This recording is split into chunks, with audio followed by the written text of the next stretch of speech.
L'inflation au Soudan a atteint l'un des niveaux les plus élevés au monde. Elle a dépassé les 200%.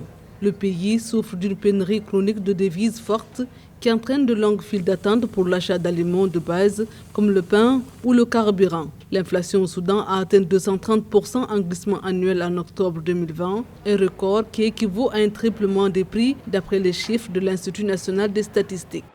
Même la simple inflation, c'est-à-dire une augmentation effrénée et entretenue des prix dans une économie, a une conséquence extrêmement dévastatrice, notamment la diminution drastique du pouvoir d'achat. C'est dans l'intérêt donc des pouvoirs publics de combattre l'inflation, à plus forte raison l'hyperinflation.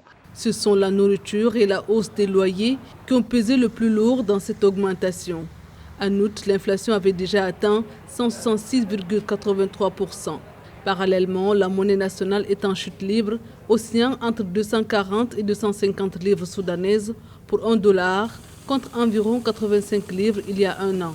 Au taux officiel, $1 rapporte 56 livres. Toutes les réformes qui ont été envisagées par le pouvoir soudanais devraient s'articuler autour de ces trois faisceaux de mesures que je viens d'indiquer, notamment la production locale, encourager, si ça n'est pas le cas actuellement. En plus, lutter contre la spéculation qui peut être entretenue par certains opérateurs locaux. Et enfin, procéder aux importations suffisantes, pas forcément massives, mais des importations suffisantes pour pouvoir honorer et assouvir les besoins exprimés par les populations au niveau du marché local.